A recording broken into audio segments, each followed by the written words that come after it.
Welcome back to our channel, where we uncover the most gripping true crime stories from around the world.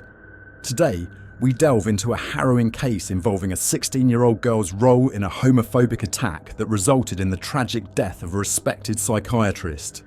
The issue of discrimination against the LGBTQ+ community is garnering increasing attention worldwide, with a surge in violent incidents targeting its members, particularly alarming when perpetrated by young individuals. Dionne Timms-Williams, just 16 years old at the time, serves as a stark example of the dire consequences of prejudice against the LGBTQ+ community. Her involvement in the assault, alongside accomplices Jason Edwards, 25, and Lee Strickland, 36, sparked widespread outrage in 2022. In a widely circulated photo taken after her arrest, Dionne's unremorseful demeanour, marked by a provocative smirk, resonated deeply with the British public. What drives a 16-year-old to commit such egregious acts? To unravel this question, we must explore Dionne's background. Despite being characterised as kind and polite by those acquainted with her, her participation in this crime raises profound questions about the underlying factors shaping her actions. Dionne was once cherished as her father's favourite daughter, often spending her free time assisting her car mechanic father at work. When asked about her plans after graduation, she consistently expressed a desire to follow in her father's footsteps and become a mechanic herself. Additionally, she would create ornaments from wildflowers and donate the proceeds to charity, portraying her as a compassionate and creative individual in the eyes of her parents and neighbours. However, Dionne's demeanour began to shift after her parents' divorce when she was 13 years old. Following the separation, Dionne resided with her mother, who served as the director of the family company in the village of Glamorgan, located 7 miles northwest of Cardiff. It was during this time that Dionne came to terms with her own sexual orientation, realising she was gay. However, the emotional toll of her parents' divorce darkened her worldview, potentially influencing her perception of gay individuals. Struggling to come to terms with her own identity and the circumstances surrounding her parents' breakup, Dionne grappled with internal conflicts that manifested in heightened sensitivity and frequent bouts of anger. Seeking solace, she began associating with troubled peers, indulging in alcohol and marijuana. Consequently, Dionne's once cheerful demeanour gave way to aloofness and despondency. Her descent into substance abuse and erratic behaviour bore resemblance to the character of Dr. Jekyll and Mr. Hyde from Robert Louis Stevenson's renowned novel, signifying a profound disparity between her outward appearance and inner turmoil. Dionne's mother became alarmed by her daughter's aberrant behaviour when she was just 14 years old. She referred Dionne to the mental health service, where she received a diagnosis of borderline personality disorder and a history of self-harm. Dionne frequently experienced feelings of anxiety and uncontrollable anger. Despite undergoing treatment, Dionne did not show improvement. Instead, her impulsivity and loss of control worsened. Eventually, Dionne's deteriorating lifestyle led to tragic consequences. In the early hours of July 20th, 2021, Dionne accompanied 2 adult men, Jason Edwards, 25, and Lee Strickland, 36, both known troublemakers. Dionne, dressed in a black jacket, shorts, and knee-high black socks, appeared like any typical teenager as she strolled through the streets of Cardiff. There was no indication from her demeanour that she was about to commit murder that night. Upon meeting her accomplices, Dionne disclosed her intention to target a gay man for robbery and violence.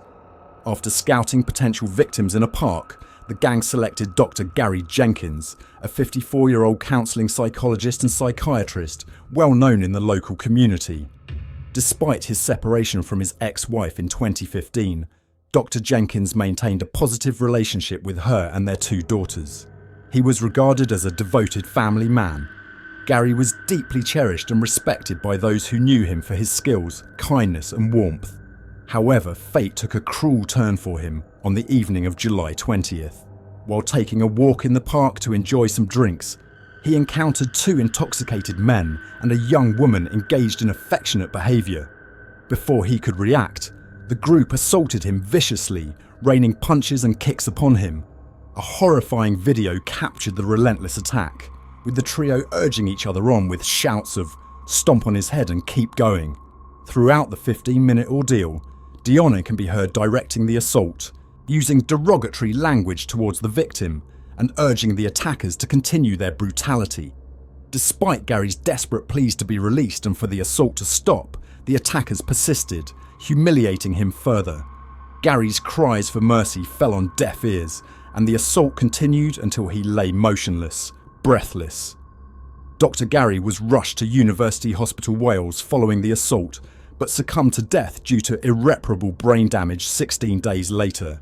Despite their heinous act, all three perpetrators continued their night as if nothing had transpired. Within hours of the attack, one of them used Gary's credit card to purchase alcohol, attracting the attention of law enforcement. The first to be apprehended was Lee Strickland, 36, known for his alcohol addiction. From him, police easily traced the other two accomplices, Jason Edwards, 25, and Dionne. What shocked authorities was Dionne's youthfulness at just 16 years old. Following the attack, Dionne spent the remainder of the night at a friend's house, returning home in the early hours as if nothing had occurred. Days later, she was arrested on first-degree murder charges. During her arrest, Dionne protested vehemently, displaying confidence that she had left no evidence behind. In the interrogation room, she remained silent, while the two men accompanying her seemed more cooperative. CCTV footage from the park where the assault occurred captured Dionne and her accomplices shouting at Gary and launching the vicious attack. According to the statements provided by the two men, they acted upon Dionne's suggestion, not having originally planned to assault Dr. Gary independently. Dionne had allegedly harboured suspicions about Dr. Gary's sexual orientation due to his frequent encounters with other men in the park, leading her to conceive a plan to take his life.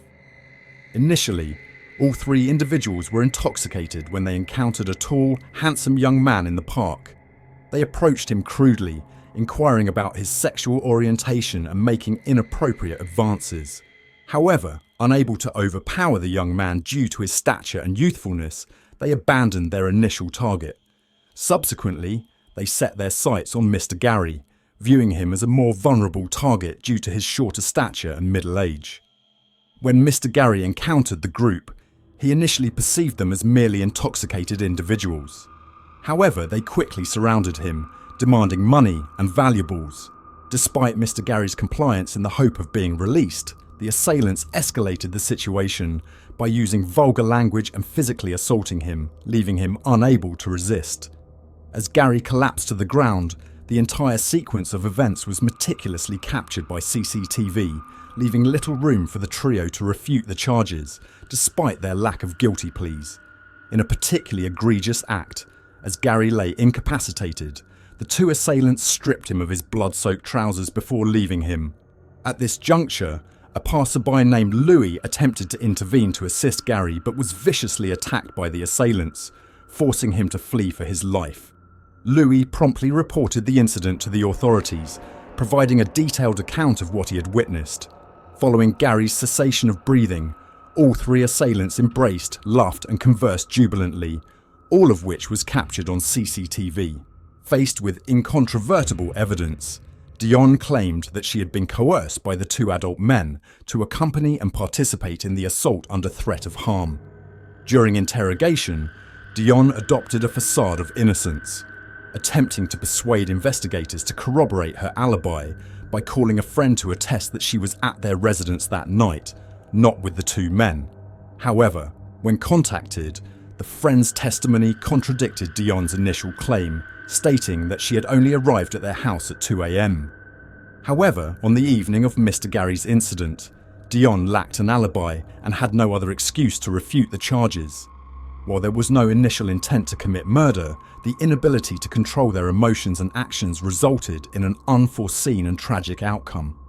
What began as a plan to rob escalated into a cruel and excessive abuse of Mr. Gary, ultimately leading to his death. Despite the jury's recognition of their guilt for intentional murder, Judge Daniel Williams emphasised that all three defendants bore equal responsibility for the death of the kind, generous and compassionate doctor. During the prolonged attack, Mr. Gary was subjected to insults and the humiliating act of having his trousers pulled down. The homophobic nature of the assault heightened its severity. Dionne's defense attorney argued that her youth and the psychological impact of her parents' divorce, coupled with her own sexual orientation, mitigated her culpability. After deliberation, the court sentenced Dionne to life imprisonment with the possibility of parole after 18 years, deemed sufficient for her to reflect and learn from her actions during her incarceration. As for the other two assailants, Lee's prior criminal record, along with his habitual alcohol consumption leading to mental instability and frequent assaults, painted a troubling picture of his character. The other perpetrator, Jason, also had a criminal record with similar offences and no mitigating circumstances. Both were sentenced to life imprisonment with a minimum of 33 years. During the initial sentencing hearing, Dr. Gary's wife delivered a statement describing him as a dedicated, hard-working doctor, renowned for his humanitarianism, kindness and philanthropy.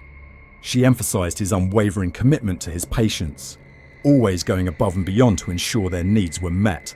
Dr. Gary's absence was keenly felt by his colleagues and the patients he served, with numerous tributes honouring his selflessness and contributions. Additionally, a prayer session was held in Cardiff to express gratitude for his service. Subsequently, the two men filed appeals against their sentences. However, the Court of Appeal reviewed Lee and Jason's petitions and determined that the sentences imposed by Judge Daniel Williams at Cardiff Crown Court were appropriate. The appeal judges highlighted the brutality of the attack, during which the three assailants punched, kicked and trampled on 54-year-old Dr. Jenkins for a duration of 15 minutes.